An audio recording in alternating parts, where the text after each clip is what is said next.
Hoy te cuento la historia de una joven que esperó 3 años guardando una promesa de su amado duque, creyendo en un amor que cruzó la guerra, y cuando él volvió, volvió del brazo de otra. Lo que parecía ser su derrota más humillante fue el escenario que eligió un príncipe de Persia para ponerla por encima de todos. Querido oyente, ¿desde dónde me estás escuchando hoy? Escríbeme tu ciudad aquí abajo. Cada comentario, de verdad, lo significa todo para mí. El príncipe persa llegó al salón 40 minutos después de que la noche comenzara a pesar. Irene lo supo porque el rumor cambió de textura. Dejó de ser el murmullo horizontal de la aristocracia, comentándose a sí misma, y se volvió algo distinto. Una especie de asombro colectivo que se propagó desde las puertas hasta el centro del salón como una ola que nadie había convocado. Las damas giraron los abanicos con una cadencia levemente acelerada. Las solteras más jóvenes ajustaron sus posturas con esa gracia estudiada que se practica frente al espejo desde la infancia. Los caballeros se irguieron con esa rigidez instintiva que tienen los hombres cuando perciben, sin admitirlo, que alguien ha entrado a su territorio y lo ha cambiado sin pedir permiso. Su Alteza Arash de Isfahán, príncipe de Persia y emisario personal del Shah, no necesitaba anunciarse. Era alto, de una complexión que hablaba de climas y costumbres distintos, con una piel del color de la tierra mojada bajo el sol de agosto y unos ojos oscuros que recorrían el salón con la misma calma analítica con que un astrónomo examina el cielo. Sin urgencia, sin ansiedad, catalogando. Vestía a la manera occidental con una maestría que sugería que lo había aprendido por elección y no por obligación.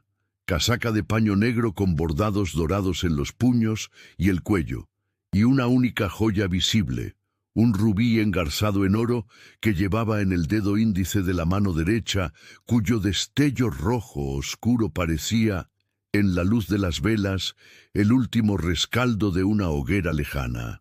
Le acompañaban 2 ayudantes de cámara y el embajador español, don Celestino Vargas, que lo había escoltado desde el puerto de Cádiz y que ahora caminaba medio paso por detrás, con la expresión de alguien que intenta parecer indispensable sin serlo. La comitiva avanzó por el salón con la cadencia precisa de quienes conocen el peso de ser observados. Y mientras avanzaba, Arash veía. Había visto ya, desde que entrara, el despliegue habitual de la aristocracia en sus mejores galas. Las matronas de alto rango apostadas cerca de las columnas, como centinelas enjolladas. Los grupos de caballeros que discutían con la intensidad fingida de quienes en realidad solo hablan para ser vistos hablar. Las jóvenes casaderas que giraban levemente en su dirección con esa mezcla de timidez y cálculo que él reconocía en todas las cortes del mundo.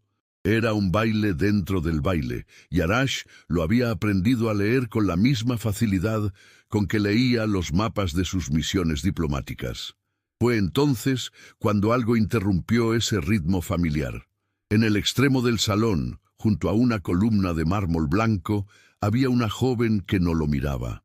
No era que desviara los ojos cuando la comitiva pasaba cerca, con ese pudor estudiado de quien finge no mirar mientras en realidad no hace otra cosa. Era algo distinto, una ausencia genuina de atención hacia él, como si el príncipe de Persia y todo el revuelo que lo rodeaba pertenecieran a un salón diferente al que ella habitaba en ese momento.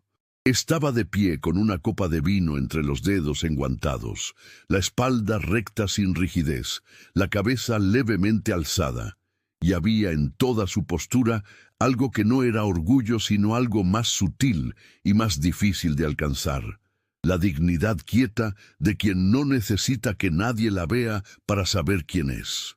Arash la miró durante el tiempo que le llevó dar 4 pasos. No se detuvo. Continuó con la comitiva, saludó al anfitrión con la reverencia protocolar, intercambió las primeras frases de rigor con los nobles que se acercaron a presentarse, pero algo en él, Había quedado anclado en aquella columna de mármol blanco. Tenía 22 años, calculó, quizás algo menos. El cabello oscuro como la noche recogido en un peinado que dejaba libre la curva del cuello, los ojos de un color que desde la distancia no había podido precisar, pero que intuía cálido, los rasgos finos con esa clase de belleza que no se anuncia ni compite, sino que simplemente existe, silenciosa y completa, como existe la luz en una habitación antes de que alguien encienda las velas. Lo que lo había detenido, sin embargo, no era solo la belleza, era la contradicción, porque en ese salón, donde todas las mujeres se habían mostrado de un modo u otro, aquella joven parecía haberse replegado hacia dentro de sí misma con una concentración tan absoluta que el resto del mundo, incluido él, simplemente no existía para ella. ¿Qué miraba, entonces? ¿Qué pensaba con esa intensidad silenciosa que hacía vibrar el aire a su alrededor como el calor sobre las piedras en verano? Durante la siguiente media hora, mientras cumplía con sus obligaciones diplomáticas, Arash encontró la manera de acercarse discretamente a don Celestino. Ese caballero de mayor edad, junto a los sillones del fondo, dijo en voz baja, con el tono neutro de quien hace una pregunta de protocolo. ¿Quién es? Don Celestino siguió la dirección de su mirada con una eficiencia profesional. Don Rodrigo de Montemar, Su Alteza, un hidalgo de familia honorable, aunque de medios modestos. Está delicado de salud desde hace algunos años. Y la joven que estaba con él hace un momento junto a la columna. Hubo una pausa imperceptible. El embajador la llenó con una sonrisa que intentaba ser neutral. Su hija, doña Irene de Montemar. Arash no hizo más preguntas, pero durante los 20 minutos que siguieron, mientras la música del salón marcaba su ritmo de vals y la aristocracia madrileña continuaba su danza de jerarquías y murmullos, el nombre se instaló en su mente con la persistencia tranquila de las cosas que han encontrado el lugar exacto donde pertenecen. Doña Irene de Montemar. Fue el embajador, sin proponérselo, quien completó el cuadro. En el curso de otra conversación, mencionó con esa ligereza levemente cruel de quien comparte chismes bajo el disfraz de la información, que la señorita de Montemar había guardado durante 3 años la promesa de un duque que regresó de la guerra del brazo de otra, que la corte la observaba esa noche con la expectativa sorda de los que aguardan ver caer algo que ya lleva demasiado tiempo en pie. Arash escuchó sin comentar, pero algo en él, ese instinto que había aprendido a respetar en 15 años de diplomacia en cortes de 3 continentes, se afirmó con una certeza tranquila. Se acercó a ella con paso medido, dejando atrás a los ayudantes de cámara y al embajador, que intentó seguirlo y se detuvo al notar que no era bienvenido. Doña Irene lo vio venir. Lo supo por la manera en que ella alzó la cabeza 1 centímetro, con esa misma resolución quieta que él había percibido desde lejos, como quien se prepara para recibir algo sin saber exactamente qué forma tendrá. Arash se detuvo ante ella e hizo una reverencia precisa, ni más ni menos profunda que la que le correspondía a una dama de su rango, pero ejecutada con una lentitud deliberada que la convertía en algo más que protocolo. «Su señoría», dijo, en un español que llevaba el acento suave de quien ha aprendido el idioma de los libros antes que de la calle. «Su Alteza», respondió Irene con la inclinación correcta. No añadió nada más. Esperó.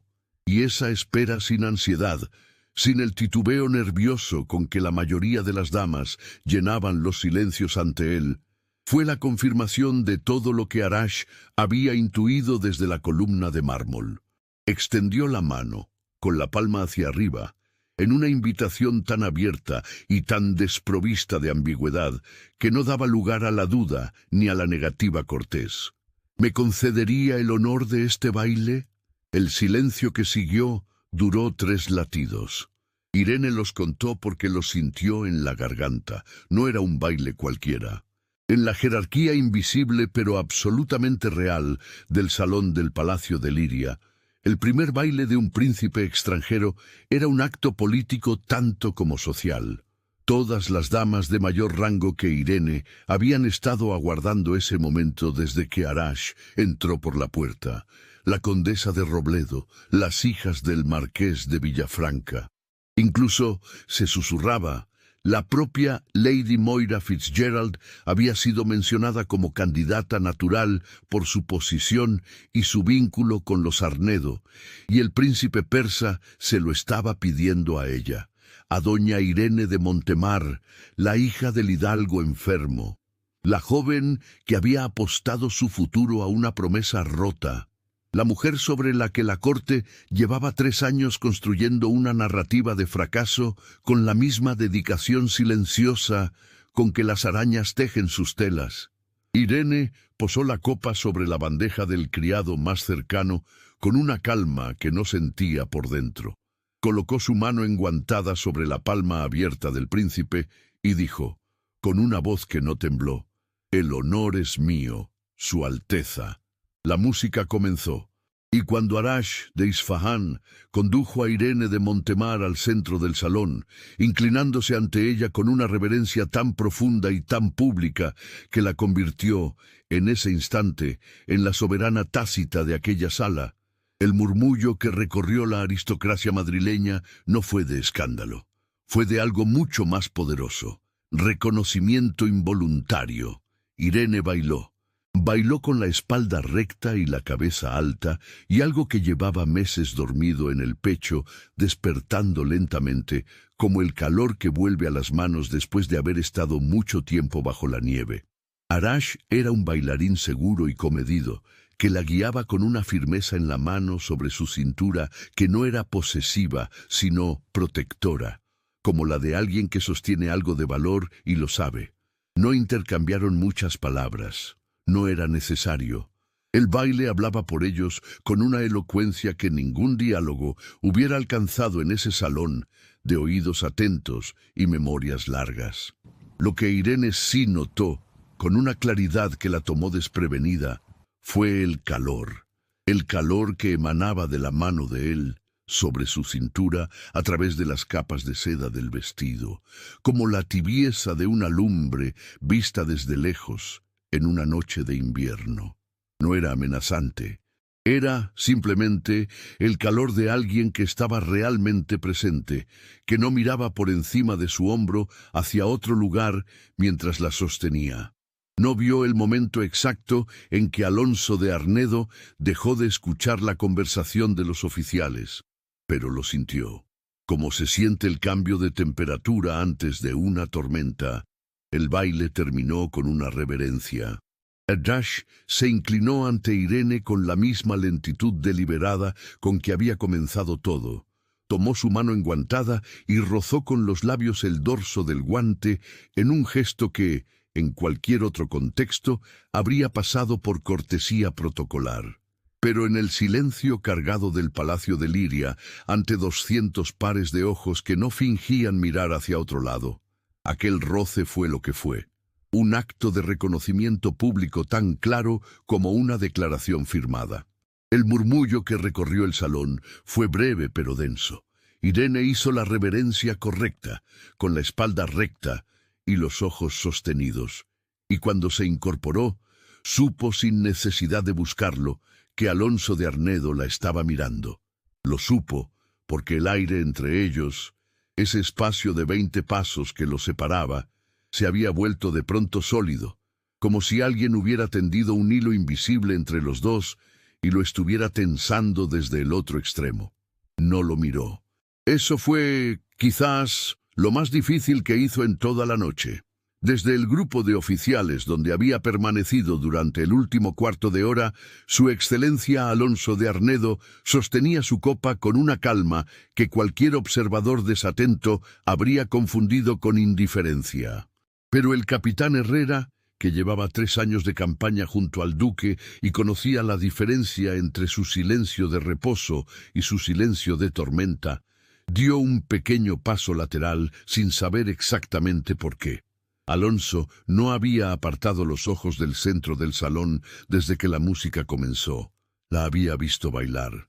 La había visto con la espalda recta y la cabeza alta, y esa expresión que él recordaba de otro tiempo, de otro jardín, de una tarde en que la luz del atardecer caía sobre los olivos de los Montemar, y ella le discutía, con esa suavidad que tenía para ser firme, que la lealtad no era una virtud menor solo porque no hiciera ruido. La había visto y algo en su pecho, algo que él había enterrado con mucho esfuerzo bajo capas de deber y orgullo, y la distancia calculada de 3 años de silencio. Había dado una señal de vida que no le había pedido permiso para hacerlo. Y luego había visto el beso en la mano. El príncipe persa era...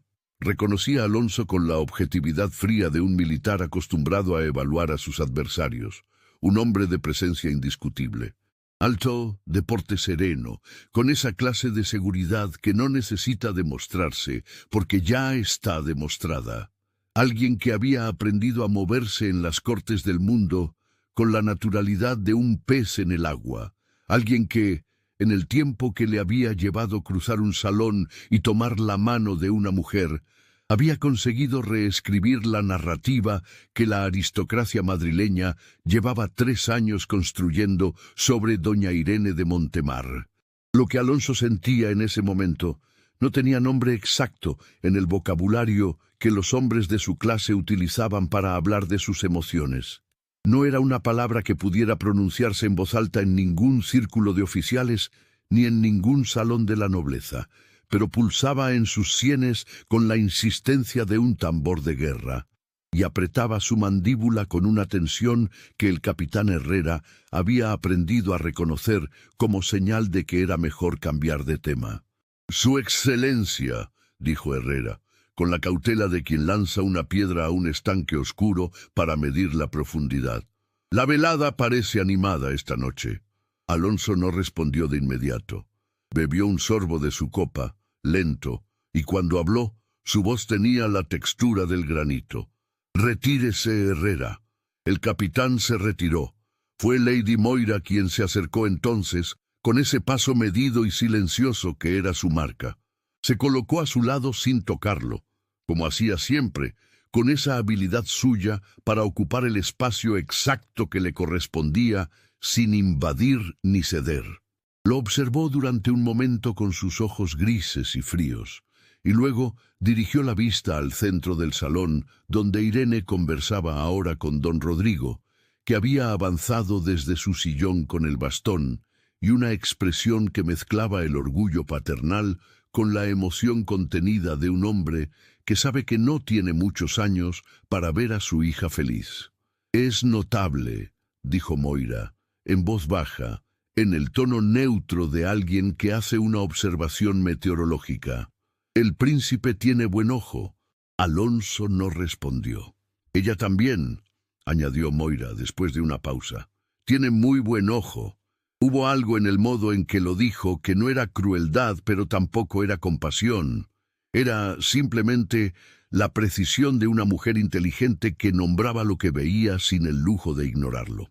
Alonso depositó su copa en la bandeja del criado que pasaba cerca y se excusó con una inclinación que era lo mínimo que el protocolo exigía. Cruzó el salón, no en línea recta. Los hombres de su clase no cruzaban los salones en línea recta cuando tenían un propósito que no querían anunciar. Lo hizo con la cadencia natural de quien saluda aquí, intercambia una frase allá, avanza con la apariencia de quien no tiene ningún destino particular, pero su trayectoria tenía una geometría inevitable, y cualquiera que lo hubiera observado con atención habría podido trazar sobre el suelo de mármol el punto exacto al que se dirigía. Irene lo vio venir cuando él estaba a 10 pasos. Lo supo por la misma razón de siempre, esa perturbación en el aire, esa señal que su cuerpo registraba antes que su mente. Y en el instante en que lo vio, todos los meses de preparación, Toda la armadura de dignidad que había construido pieza a pieza durante semanas fue puesta a prueba de una manera para la que ningún ensayo frente al espejo había podido prepararla. Porque Alonso de Arnedo, a los 32 años, seguía siendo el hombre más hermoso que ella había visto en su vida. La guerra no lo había disminuido, lo había tallado. Los ángulos de su rostro eran más severos, las líneas de su mandíbula más marcadas, y había en sus ojos una profundidad que no estaba antes, la profundidad de alguien que ha visto cosas que no se olvidan. Pero la estructura era la misma que ella había memorizado en un jardín de olivos a los 19 años, la misma que había convocado en la oscuridad de su alcoba durante 3 años de noches largas, la misma que ahora avanzaba hacia ella con esa elegancia militar que hacía que cada paso pareciera una decisión deliberada. Don Rodrigo notó la trayectoria del duque y apretó el bastón con los dedos. «Irene», murmuró en voz muy baja. «Lo sé, padre», respondió ella, igual de bajo. Alonso se detuvo ante ellos, hizo la reverencia correcta a don Rodrigo, con el respeto exacto que correspondía a la diferencia de edades, aunque no de rango, y el hidalgo la recibió con una inclinación breve y una expresión que no decía nada porque lo decía todo. Luego Alonso dirigió los ojos a Irene. «Doña Irene», dijo, «solo eso». Su nombre, con esa voz grave que no había cambiado, que resonó en los huesos de ella como siempre había resonado, como el eco de una campana que uno pensaba olvidada y que de pronto suena de nuevo en la misma frecuencia exacta. «Su excelencia», respondió Irene. El tratamiento formal cayó entre ellos como una piedra sobre el agua. Alonso parpadeó. Apenas, y en ese parpadeo Irene leyó algo que no esperaba, no la indiferencia estudiada que él había llevado como escudo desde que entró al salón, sino algo diferente, algo que se parecía peligrosamente a dolor. «La velada parece haberle sentado bien», dijo él, con la fórmula de cortesía que usan los hombres cuando no saben qué otra cosa decir, pero necesitan decir algo. «Madrid es generosa con quienes no esperan nada de ella», respondió Irene. Hubo un silencio de 4 segundos que duró una eternidad. «¿Me concedería el honor del siguiente baile?», preguntó Alonso. Lo dijo en voz baja, casi sin inflexión, como quien formula una pregunta cuya respuesta teme. Irene sintió el peso de cada mirada en el salón, posándose sobre ella en ese instante. Sintió también, con una nitidez que le quitó el aliento, el pulso martilleando en sus sienes y el recuerdo de todas las noches que había esperado que él dijera exactamente esas palabras y todas las noches que había llorado porque no llegaban y la mañana en que supo que no llegarían nunca. Sonrió. Una sonrisa pequeña, perfectamente cortés, perfectamente inaccesible. «Me temo que la siguiente pieza ya está comprometida, Su Excelencia», dijo. No era verdad, ambos lo sabían. Y la corte, que observaba con la atención de quien no quiere perderse ningún detalle de una obra que lleva meses esperando ver representada, lo sabía también. Alonso sostuvo su mirada durante un instante, que fue, simultáneamente, el más corto y el más largo de la noche. Luego inclinó la cabeza con la corrección impecable de quien acepta una derrota sin acusarla. La terraza del Palacio de Liria daba a un jardín que olía a tierra húmeda y a las últimas rosas del año. Esas rosas tardías que florecen cuando ya nadie las espera y que tienen, por eso mismo, un perfume más denso y más urgente que las de verano. Irene había salido en busca de aire. No era una huida. Se lo repitió a sí misma mientras empujaba los cristales emplomados de la puerta lateral y dejaba que el frío de la noche le golpeara el rostro con esa honestidad brusca que solo tiene el aire al aire libre. No era una huida, era una pausa necesaria, la clase de pausa que se toma cuando el cuerpo ha llegado al límite de lo que puede sostener en posición vertical y con la espalda recta y la sonrisa en su sitio. se apoyó en la balaustrada de piedra y cerró los ojos. 3 pasos detrás de ella, la puerta de cristal volvió a abrirse. Irene no necesitó girarse para saber quién era. Lo supo por el sonido de los pasos, por el peso específico de ese silencio que él traía consigo como una segunda presencia, por ese calor que su cuerpo reconocía antes que su voluntad pudiera ordenarle que no lo reconociera. Doña Irene. Era la 3ª vez que él pronunciaba su nombre esa noche, pero esta vez era diferente. Esta vez no había 200 personas escuchando. No había protocolo que encorsetara las palabras. No había nada entre ellos salvo la noche y el perfume de las últimas rosas y 3 años de silencio que de pronto ocupaban todo el espacio disponible. Irene abrió los ojos. No se giró. Su excelencia debería estar dentro, dijo. Irene, esta vez sin el título, solo su nombre, pronunciado de una manera que hacía 3 años que nadie pronunciaba, con esa familiaridad antigua que duele más que la frialdad porque recuerda lo que fue. Irene se giró. Alonso estaba a 3 pasos de ella, suficientemente cerca para que ella pudiera ver, en la luz fría que entraba desde los cristales del salón, la tensión en su mandíbula y algo en sus ojos que no era la frialdad calculada con que había cruzado el umbral del palacio de Liria esa noche.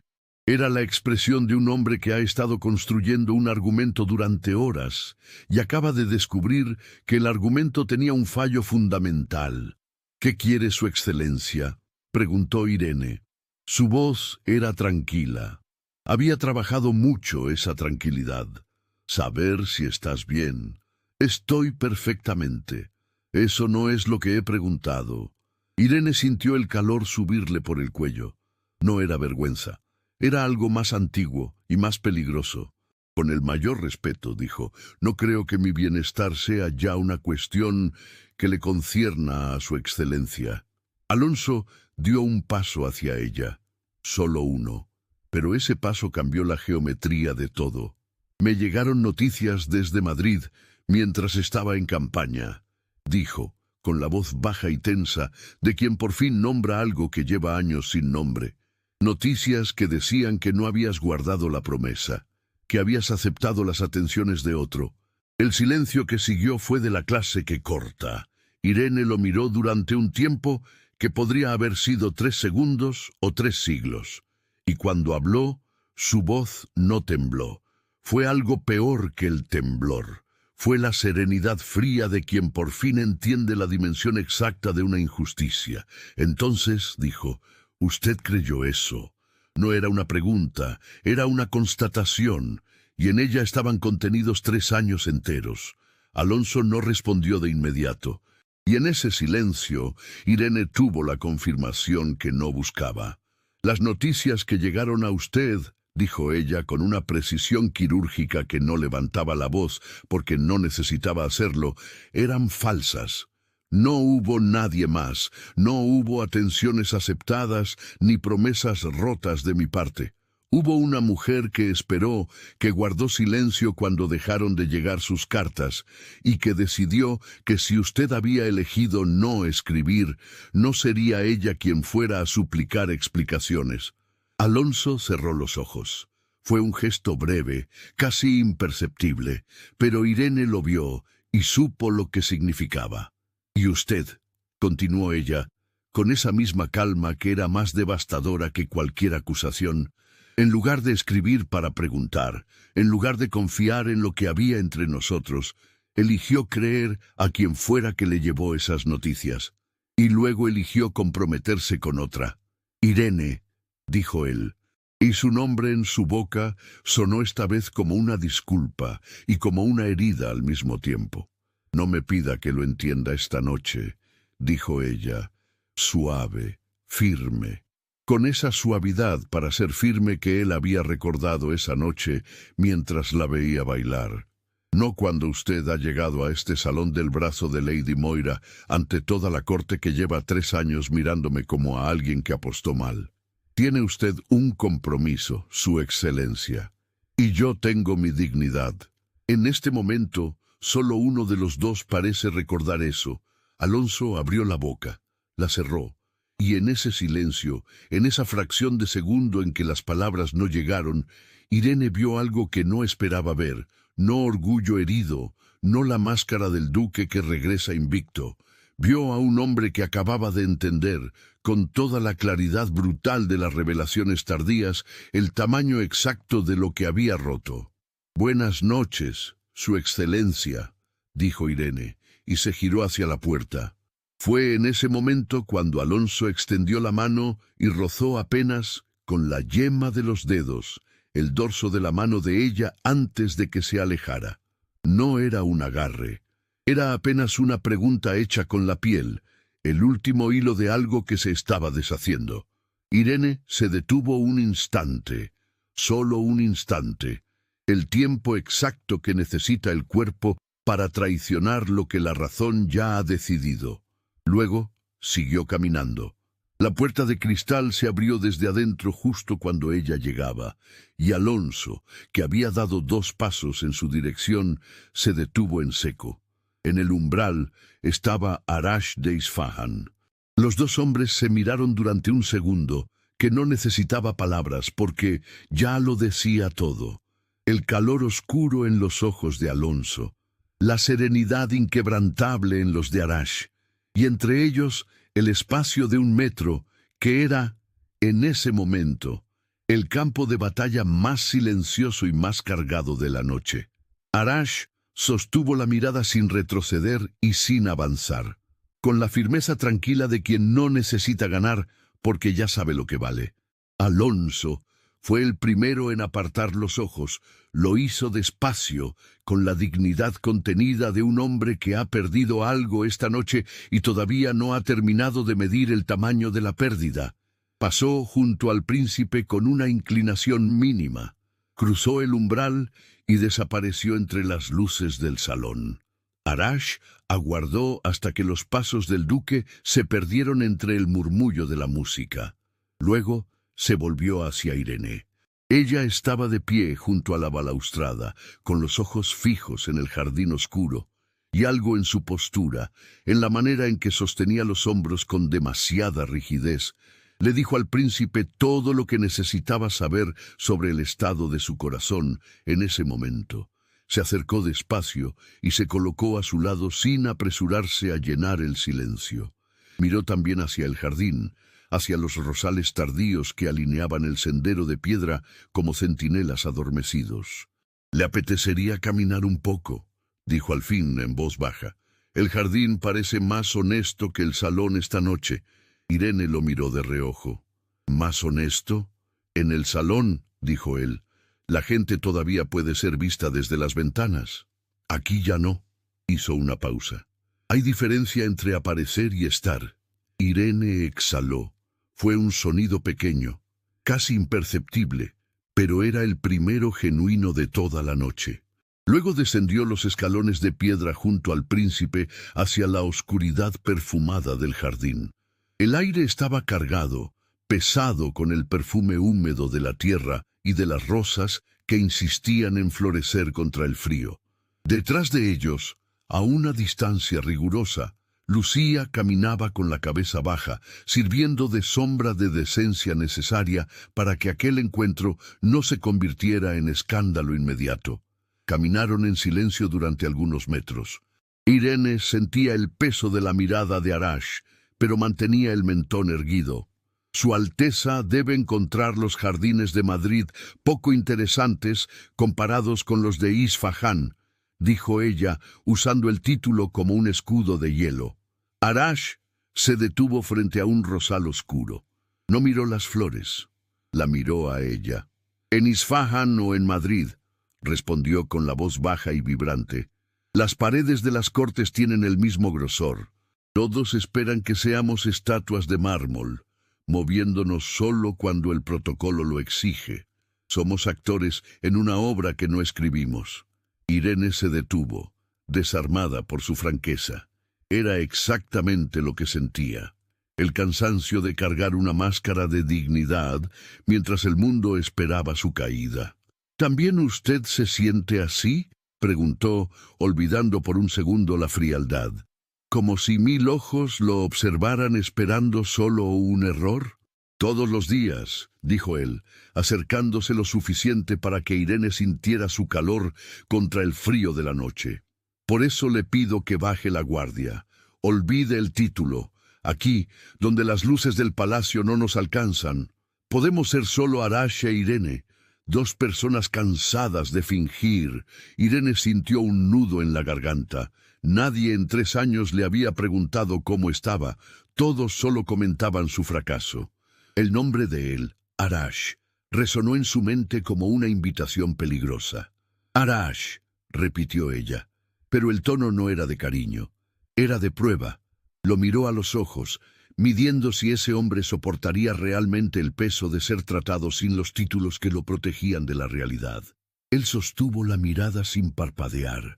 El viento llegó de pronto, un golpe frío que agitó el chal de seda sobre los hombros de Irene. Al intentar sujetarlo, dio un paso en falso sobre la grava húmeda. El tacón se enganchó en una piedra suelta. Ella osciló. Pero antes de que el desequilibrio se convirtiera en caída, Arash actuó. Sus dedos se cerraron con una firmeza absoluta sobre su brazo, jalándola hacia el centro de su equilibrio. El impulso trajo a Irene directo contra su pecho. Por un instante eterno, la respiración de Arash le calentó la frente, y el aroma a cuero frío, tabaco y especias la envolvió por completo. El corazón de Irene martilló contra las varillas del corsé, no de susto, sino por la electricidad del contacto. Arash no la soltó de inmediato. Inclinó el rostro. Sus ojos oscuros buscaron los de ella en la penumbra, y lo que Irene encontró en ellos no era el diplomático ni el príncipe de compostura impecable. Era alguien que también, en ese instante preciso, había perdido el paso. El espacio entre sus rostros era de centímetros. Irene sintió su propio aliento detenerse. Sintió el calor de la mano de él en su brazo a través de la seda del vestido, como si no hubiera tela de por medio, y algo en su pecho, algo que llevaba 3 años durmiendo bajo capas de orgullo y resignación, dio una señal de vida que no le pidió permiso. Fue ella quien se apartó primero. 1 centímetro, solo 1 centímetro. Lo suficiente para que el mundo volviera a tener su forma habitual. «Gracias», dijo, en voz tan baja que casi no fue voz. Arash retiró la mano despacio, como quien suelta algo que no quería soltar, pero sabe que debe. Fue entonces cuando Irene miró hacia el palacio. Las ventanas del salón principal se estaban apagando una a una. Los criados recorrían las estancias extinguiendo las velas, y la luz que llegaba al jardín se reducía con cada segundo que pasaba, y ellos seguían afuera. «Debemos volver», dijo, y la urgencia en su voz era completamente real. Arash siguió su mirada y entendió de inmediato. Subieron los escalones con una rapidez contenida. Lucía los recibió arriba con la cara perfectamente neutral de quien no ha visto nada, porque había aprendido que no ver ciertas cosas era la forma más alta de lealtad. En el umbral, Arash se detuvo. «¿Me permitiría llamar a su puerta mañana?», dijo. No era el protocolo del príncipe. Era un hombre que quería volver a verla y lo decía sin rodeos. Irene lo miró.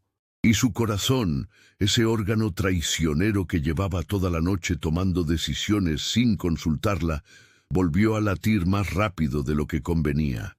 «Puede», dijo, y cruzó el umbral. Desde el interior, Lady Moira Fitzgerald observó la entrada de Irene con sus ojos grises e inmóviles. Observó el segundo de diferencia entre la entrada de ella y la de él. Observó la manera en que la doncella bajaba la mirada con demasiado cuidado. Y en sus labios se dibujó algo que no era una sonrisa. Era el principio de un plan. A la mañana siguiente, Arash se presentó en la casa de los Montemar antes de las 10. Don Rodrigo lo recibió en el pequeño salón con el bastón entre las rodillas. «Deseo acompañar a doña Irene en un paseo», dijo Arash, sin rodeos. con su doncella presente y con toda la consideración que su familia merece. Don Rodrigo lo miró un momento. Asintió una sola vez. «Irene», llamó. El retiro los recibió con el silencio de los parques en mañana de semana. El estanque reflejaba un cielo que no había decidido todavía si sería gris o azul. Caminaron por el sendero principal con Lucía, su doncella, siguiendo a distancia, y don Celestino medio paso detrás de Arash. Cuando el sendero giró hacia la parte más arbolada, Arash redujo el paso y se acercó medio paso más de lo estrictamente necesario. Irene lo sintió antes de verlo. El calor de él contra el frío de la mañana, el aroma a madera oscura y especias. El pulso se le aceleró en las muñecas sin pedirle permiso. «Anoche pensé en lo que dijo», dijo él, en voz baja, sin apartar los ojos del sendero. «No recuerdo haber dicho nada», respondió Irene, con una leve inflexión que no era negación sino pregunta. «No con palabras», dijo él, y la miró de reojo.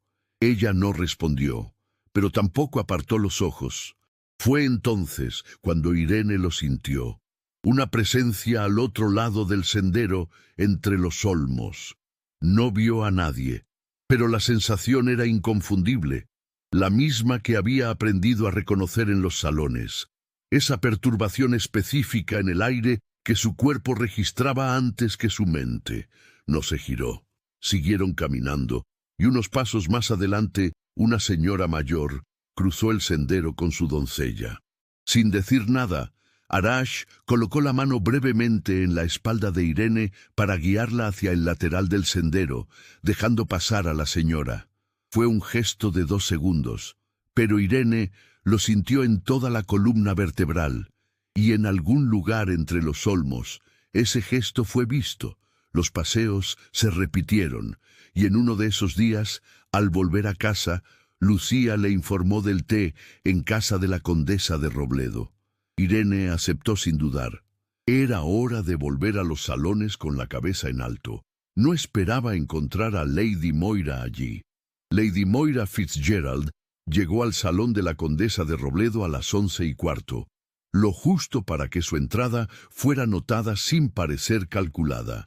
Se sentó junto a la marquesa de Villafranca, aceptó su taza con una inclinación de cabeza y esperó el momento con la paciencia de una jugadora de ajedrez que ya sabe cuándo mover la pieza. Irene estaba al otro lado de la sala cuando Moira tomó la palabra. Lo hizo con una suavidad impecable, en el tono de quien comparte una preocupación que le pesa en el alma, dirigiéndose a la marquesa pero en un volumen que alcanzaba sin esfuerzo a todas las damas presentes.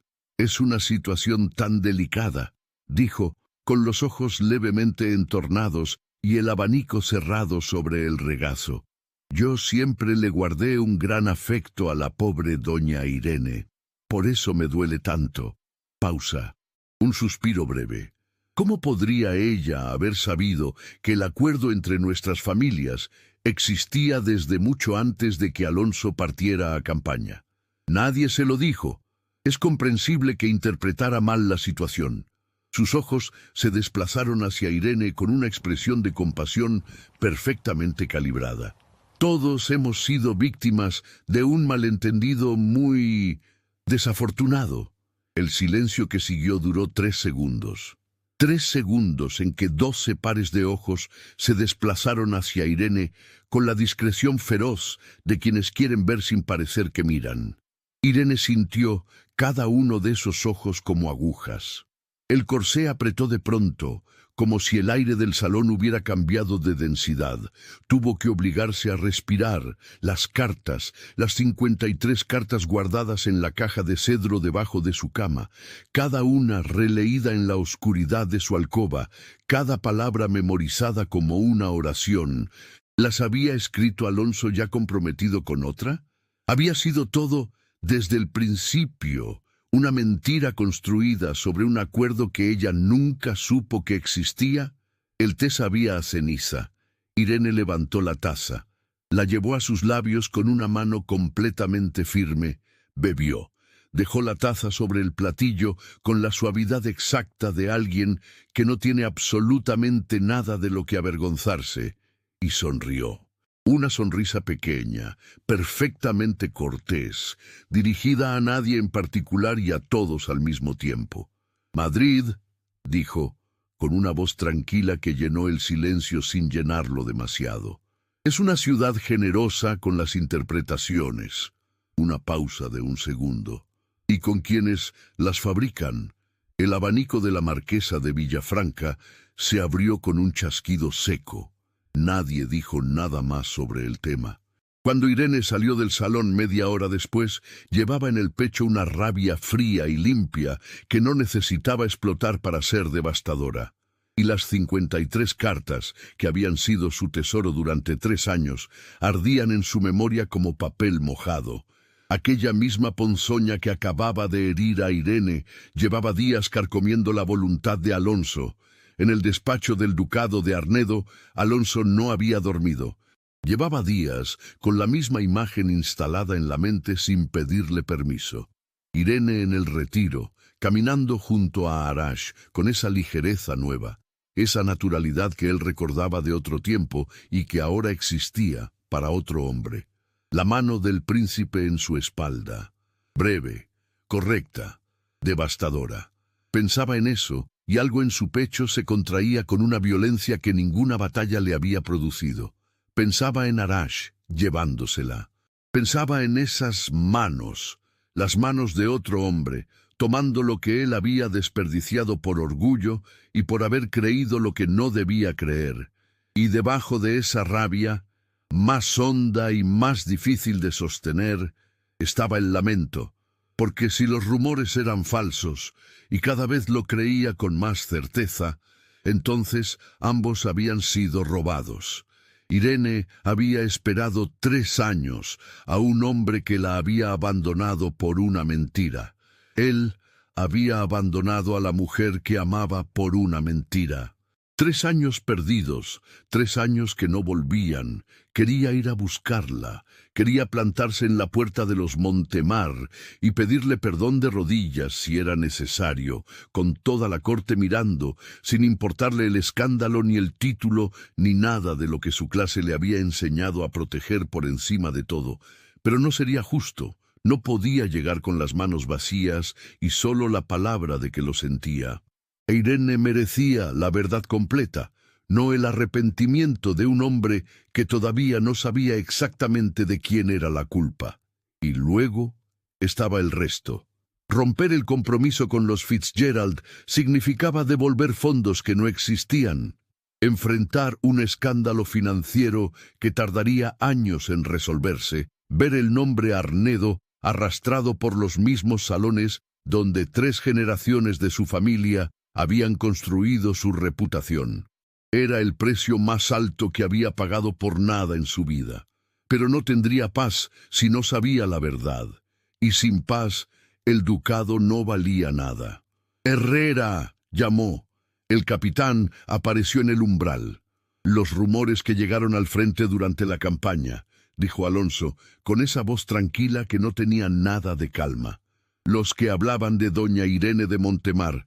Necesito saber quién los envió, de dónde salieron». Una pausa. «Y sospecho que la respuesta está más cerca de lo que quisiera». Herrera no preguntó por qué. Salió. Volvió 2 días después con el semblante de quien trae una confirmación que habría preferido no encontrar.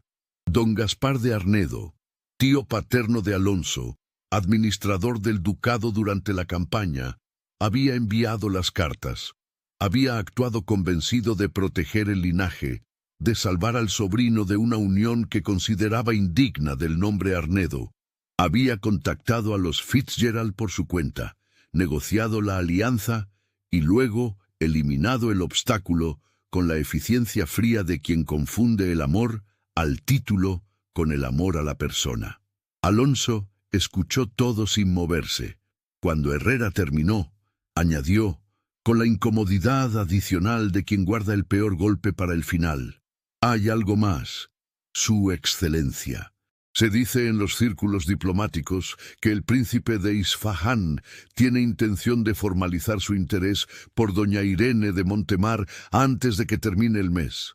El silencio que siguió fue absoluto. Alonso se puso de pie. «Gracias, Herrera», dijo, y en su voz había algo que el capitán no había escuchado en 3 años de campaña ni en ninguno de los meses que habían seguido. La urgencia desnuda de un hombre que acaba de entender que el tiempo se le ha acabado. Fue en el salón de los condes de Altamira, 3 noches después del té de la condesa de Robledo, donde Arash vio lo que no quería ver. Era una velada pequeña, sin la pompa del palacio de Liria, con apenas 40 invitados y una música de cámara que llenaba el espacio con esa discreción que tienen las reuniones donde la conversación importa más que el espectáculo. Irene estaba junto a la ventana, con una copa en la mano y una expresión que Arash ya había aprendido a leer, la compostura construida, la espalda demasiado recta, la mirada que no busca pero está alerta. Él lo observaba desde el otro extremo de la sala cuando Alonso de Arnedo entró. No fue lo que hizo Irene lo que lo delató, fue lo que no hizo.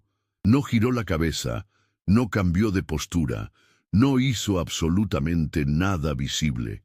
Pero algo en el aire alrededor de ella se tensó con una precisión que Arash, que había pasado 15 años leyendo lo que las personas no decían, reconoció de inmediato. Ella sabía que él había entrado. Lo sabía con todo el cuerpo antes de que los ojos tuvieran oportunidad de confirmarlo. Arash permaneció en el salón el tiempo que el protocolo exigía, y cuando se retiró, lo hizo con la compostura impecable de siempre. Pero esa noche, en sus aposentos, permaneció largo tiempo junto a la ventana, mirando las luces de Madrid. No era celos lo que sentía, o no solo eso. Era algo más complejo y más honesto, la comprensión tranquila y dolorosa de que hay cosas que el cuerpo sabe antes que la mente, y que esas cosas no se negocian con la razón, ni con el tiempo, ni con la mejor voluntad del mundo. Irene lo estimaba, lo respetaba, disfrutaba de su compañía con una autenticidad que él no había encontrado en ninguna corte del mundo. Pero cuando Alonso de Arnedo entraba a una sala, algo en ella se detenía, y eso era algo que ningún paseo por el Retiro, ninguna conversación bajo los olmos, ningún momento en un jardín de Madrid podría cambiar. Al amanecer, llamó a don Celestino. «Prepare mi agenda», dijo, con una calma que no era resignación, sino algo más limpio que eso. «Las negociaciones con la corona española han llegado a un punto satisfactorio. Partiré hacia Isfahán». Don Celestino lo miró con la expresión de quien entiende que lo que acaba de escuchar no tiene nada que ver con las negociaciones diplomáticas. «Como ordene Su Alteza», dijo, y salió sin preguntar nada más. En el otro extremo de Madrid, en esa misma noche sin dormir, Alonso de Arnedo también miraba la oscuridad. Llevaba semanas cargando 2 verdades al mismo tiempo. Sabía lo que su tío había hecho. Sabía lo que Moira había sembrado en los salones, y sabía, con una certeza, que ninguna deuda y ningún escándalo lograban desalojar lo que sentía. Había ponderado el precio más veces de las que podía contar. Las deudas con los Fitzgerald, el nombre Arnedo expuesto al juicio de los salones, los años que costaría reconstruir lo que una mañana desmantelaría. Pero esa noche, después de ver a Irene sostenerse entera con la fuerza de quien carga sola lo que debería haber sido compartido, algo en él terminó de romperse. No podía seguir calculando el precio de amarla como si el amor fuera una transacción. No podía dejar que otro hombre se la llevara a otro mundo, sabiendo que nunca había hecho lo único que importaba: pedirle perdón de frente y con la verdad completa. Al día siguiente, antes del mediodía, se presentó en el palacete de los marqueses de Cifuentes. Moira lo recibió de pie, con la espalda recta y los ojos grises de quien ya lo sabe todo y ha decidido recibirlo sin derrumbarse. «He venido a liberarla del compromiso», dijo Alonso. Moira no parpadeó. ¿Y las deudas con mi padre? Preguntó. Serán honradas. Tiene la palabra de los Arnedo. Moira dejó escapar una exhalación que no era exactamente una risa. La palabra de los Arnedo, repitió con el filo preciso de quien ha esperado demasiado para ser elegante. ¡Qué reconfortante! Una pausa. Supongo que tendré que conformarme, ya que lo demás nunca fue realmente mío. Lo siento, Lady Moira, dijo él. Ella lo miró un momento más, y luego señaló la puerta. Váyase, Su Excelencia, antes de que me arrepienta de no haber luchado más. Alonso se inclinó ante ella y salió. Llegó a la casa de los Montemar 1 hora después. Don Rodrigo abrió la puerta él mismo. Los dos hombres se miraron en el umbral con el peso específico de un padre que ha visto sufrir a su hija y no tiene ninguna obligación de hacer esto fácil. «Vengo con la verdad», dijo Alonso, «y con las consecuencias de haberla tardado demasiado». Don Rodrigo lo estudió durante un tiempo que no fue corto. Luego se hizo a un lado. Irene estaba en el jardín. Estaba de pie junto al olivo más antiguo con los brazos cruzados, y cuando escuchó sus pasos sobre la grava, se volvió con una expresión que no era la compostura de los salones. Era algo más crudo, el resentimiento acumulado de quien amó en silencio demasiado tiempo. «¿Cómo se atreve?», dijo, antes de que él abriera la boca. La voz era baja, pero cortaba. «¿Cómo tiene el valor de presentarse aquí después de todo? Las cartas, Alonso, las que guardé durante 3 años, ¿las escribió usted ya comprometido con Lady Moira?» «No», dijo él sin vacilar. «Cuando escribí esas cartas no existía ningún compromiso. No existía ningún acuerdo. Existía solo usted. Entonces, ¿qué fue lo que lo hizo dejar de escribir?» «Una mentira», dijo Alonso, «construida por alguien que creía protegerme». Y se lo contó todo. Su tío don Gaspar de Arnedo, administrador del ducado durante la campaña, que había visto en Irene una amenaza al futuro del linaje y había actuado con la eficiencia fría de quien confunde el amor al título con el amor a la persona. Las cartas enviadas al frente con rumores fabricados, el contacto con los Fitzgerald, la alianza negociada a espaldas de Alonso mientras él combatía creyendo que Irene lo había olvidado. Irene lo escuchó sin moverse. Cuando él terminó, el jardín estaba completamente en silencio. «Debió escribirme», dijo, con una voz que ya no tenía filo sino algo más difícil. El agotamiento de quien ha cargado una herida durante demasiado tiempo. Una sola carta, una sola pregunta. «Sí», dijo Alonso, y en esa sílaba había todo lo que no tenía manera de deshacer. Se arrodilló. No fue un gesto calculado. Fue el gesto de un hombre que ha agotado todas las otras formas y solo le queda esta. «Perdóneme», dijo, desde ahí abajo, con la voz de algo que se ha roto y no pretende estar entero. «No le pido que olvide, le pido que me deje demostrarle, el tiempo que haga falta, que lo que hubo entre nosotros fue real y que nunca dejó de serlo». Una pausa en la que el viento movió las ramas del olivo sobre ellos. «No se vaya con él, Irene. Cásese conmigo. Yo asumo todo lo que viene, el escándalo, las deudas, el juicio de los salones, todo. Pero no puedo pedirle eso sin que sepa primero que elegí esto con los ojos abiertos». Los ojos de Irene se desbordaron, parpadeó, y el llanto llegó de todas formas, con esa traición silenciosa del cuerpo que decide que ya ha sostenido suficiente. Se llevó la mano a la boca. Miró a Alonso arrodillado entre los olivos con una expresión que era demasiadas cosas a la vez para tener nombre, y salió corriendo hacia la casa. Alonso permaneció de rodillas entre los olivos, con el cielo de noviembre encima y el silencio del jardín alrededor, hasta que don Rodrigo se acercó desde el umbral donde había permanecido sin intervenir. El hidalgo lo miró desde arriba durante un momento. «Dele tiempo», dijo. «Todo el que necesite», respondió Alonso, y salió. Esa noche, en su alcoba con la lamparilla encendida, Irene no durmió. Pensó en Alonso arrodillado con la voz rota. Pensó en las 53 cartas que habían vuelto a ser lo que siempre fueron, la prueba de que él la había amado de verdad antes de que todo se torciera. Pensó en el precio que él había decidido pagar sin saber todavía si ella lo aceptaría. Y pensó en Arash, en los paseos del retiro y en el jardín de octubre y en la paz que sentía junto a él, esa paz sin aristas que no exigía nada y no amenazaba nada, en el hombre extraordinario que la había visto cuando nadie más miraba. Alonso era el corazón, el huracán, todo lo que llegaría junto, la sociedad que juzgaría, las deudas que pesarían, la historia que tendría que ser reescrita con la lentitud dolorosa con que se reescriben todas las historias que primero fueron contadas mal. Arash era la calma, la razón, lo conveniente para todos, incluso para Alonso. No encontró respuesta esa noche, solo el peso de dos caminos y la certeza de que tendría que elegir uno. 2 días después, Arash se presentó en la casa de los Montemar.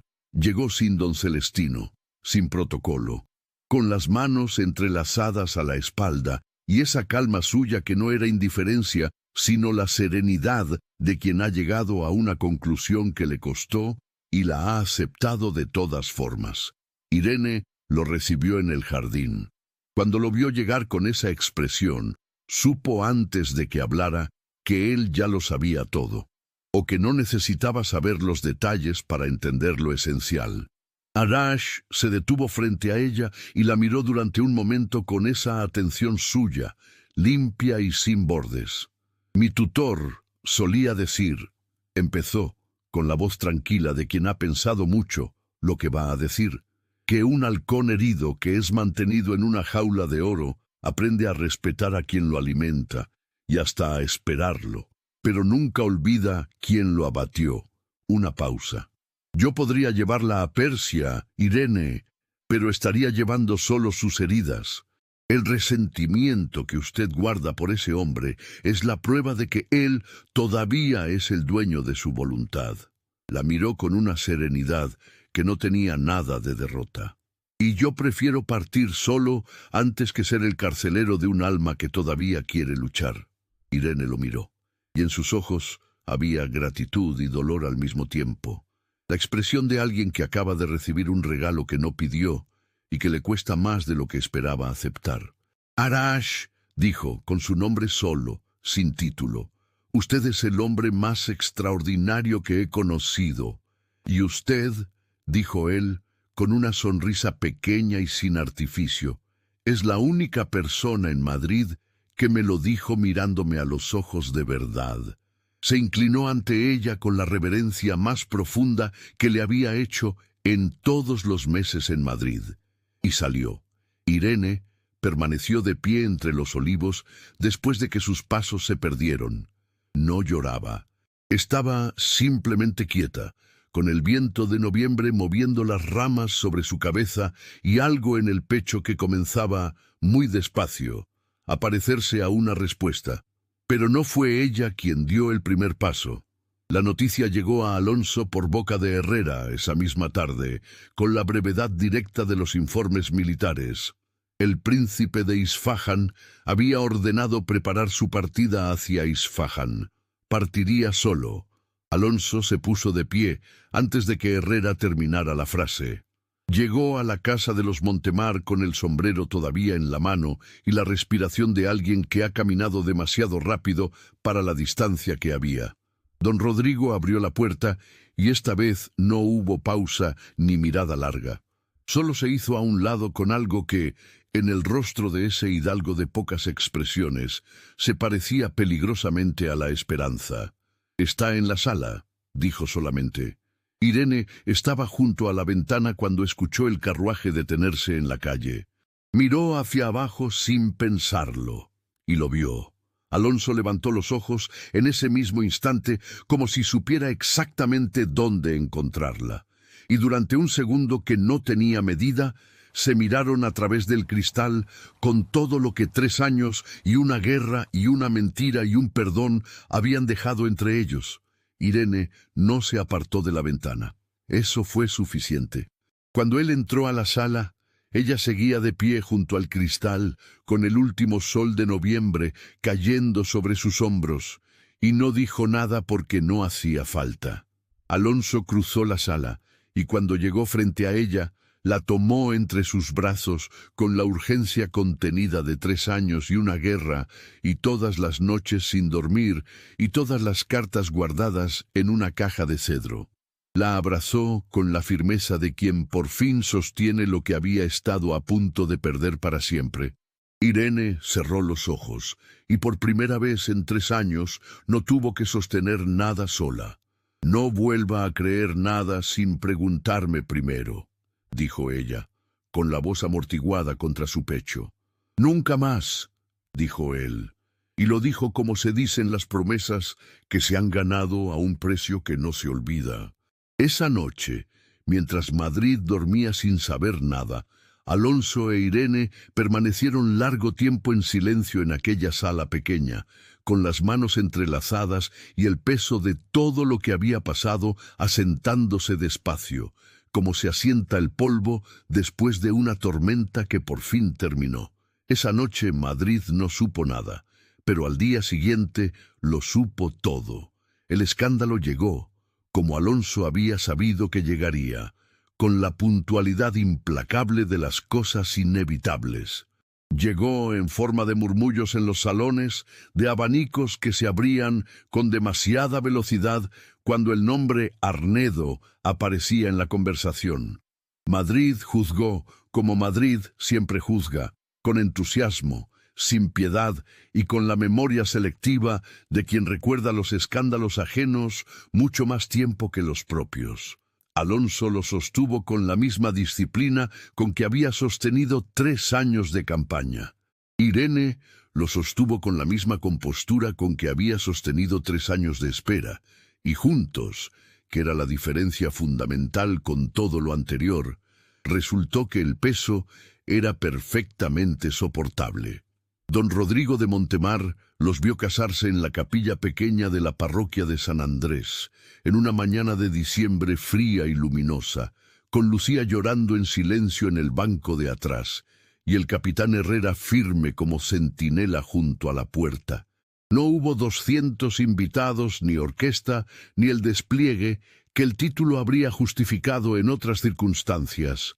Hubo solo lo que importaba: 2 personas diciéndose la verdad delante de Dios y de un hidalgo viejo que apretó el bastón entre las manos con una emoción que no iba a permitirse mostrar del todo, pero que estaba ahí, visible para quien supiera mirar. Semanas después, la reina Isabel II firmó una merced real en reconocimiento a los servicios militares del duque de Arnedo, condonando parte de las deudas contraídas durante la campaña. El nombre Arnedo fue salvado, no por la alianza que había abandonado, sino por el honor ganado en el campo, que siempre había sido, el verdadero patrimonio de la familia. Irene entró al despacho sin llamar, cuando Alonso sostenía el documento en la mano. Leyó en su cara lo que significaba antes de que él dijera nada. «¿Buenas noticias?», preguntó. «Las mejores», dijo él, y le tendió la mano. Ella la tomó. De Isfahán llegó, años después, la noticia de que el príncipe Arash había contraído matrimonio con una mujer de su tierra, hija de un poeta y de una astrónoma, que según se decía, discutía con él sobre filosofía hasta el amanecer. Irene sonrió cuando lo supo, y no le sorprendió en absoluto.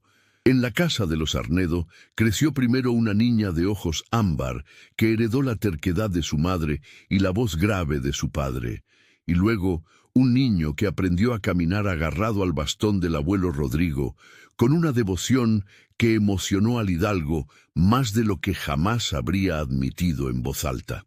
Don Rodrigo de Montemar vivió para ver todo eso. Vivió para ver a su hija reír sin calcular si el gesto revelaba demasiado. Vivió para ver al duque de Arnedo llegar a casa antes del anochecer, porque había prometido que lo haría. Vivió para ver a sus nietos correr por el jardín, donde los olivos seguían soltando sus hojas cada otoño con esa generosidad lenta de los árboles que saben que volverán. Y en una tarde de primavera, años después de aquella noche en el palacio de Liria, Irene encontró en el fondo de su tocador la caja de cedro con las 53 cartas. Las sostuvo un momento entre las manos, luego las dejó donde estaban. Ya no las necesitaba, porque al otro lado de la puerta estaba él, como había estado siempre, como estaría siempre, con los ojos que la buscaban antes que cualquier palabra, y una vida entera por delante que esta vez, por fin, les pertenecía a los dos. Y así termina esta historia tan hermosa. Dime la verdad, ¿concordaste con la decisión de Irene? Porque el príncipe era extraordinario, y el duque la hizo esperar 3 años por una mentira que él eligió creer. ¿Tú lo habrías perdonado? Déjame tu respuesta aquí abajo. Quiero leerlas todas. Un gran abrazo.